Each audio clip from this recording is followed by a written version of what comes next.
మనుషుల్ని మనుషుల్లా చూడండి.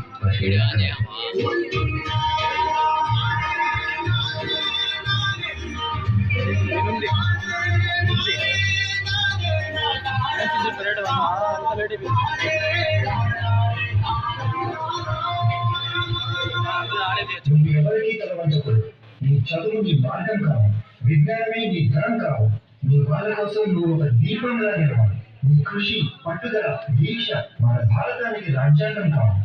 ఇప్పటి నుంచి నీ ఇంటి పేరు నా ఇంటి పేరు అవ్వాలి. అందరూ నిన్ను అంబేద్కర్ అని పిలవాలి. సరేనా వింటావు?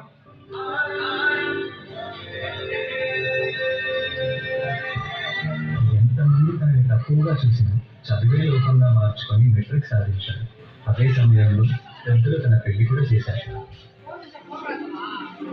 సాయాజీరావు గాయక్వాడ్ అనే మహారాజు సాయంతో విదేశాల్లో చదువు పూర్తి చేసి ఎన్నో గణితలు సాధించి తిరిగి వస్తారు.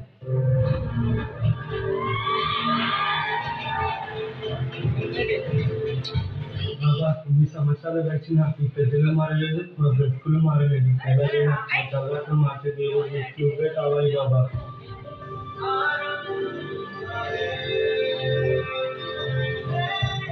నా ప్రజల ఎంత కష్టమైనా పోరాడతాను.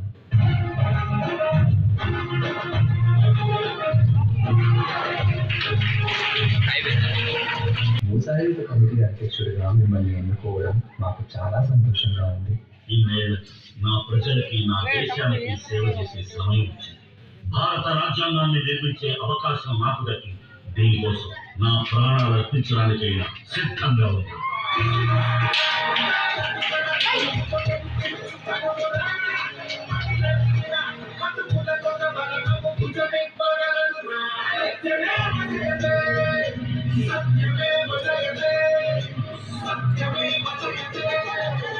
అంబేద్కర్ ని ఒక ప్రాంతానికో, ఒక కులానికో, ఒక మతానికో పరిమితం చేయలేదు. ఎందుకంటే ప్రతి భారతీయుడి గుండెపై చెరగని ముద్ర వేసిన మహనీయుడు ఆయన.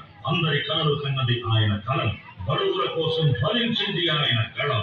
భారతదేశంలో రాజ్యాంగం ఉన్నంత వరకు ఆయన మన మధ్య బతికే ఉంటాడు.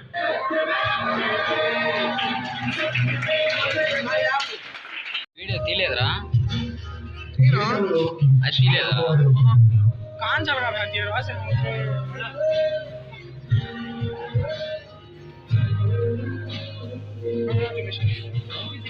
మీ వల్ల మా ఉద్యోగం మైలైపోయింది. ఇది కూడా పెట్టాడు.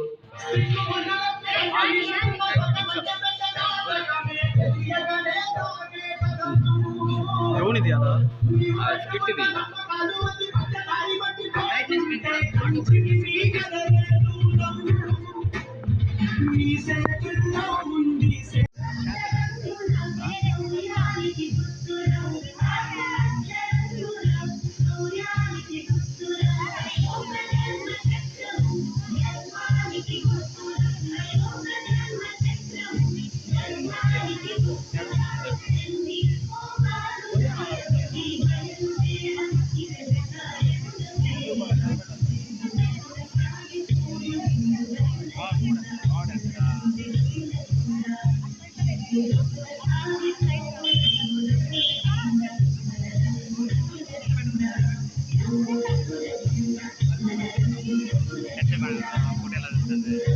ఏం ఆడుగా అలాంటివి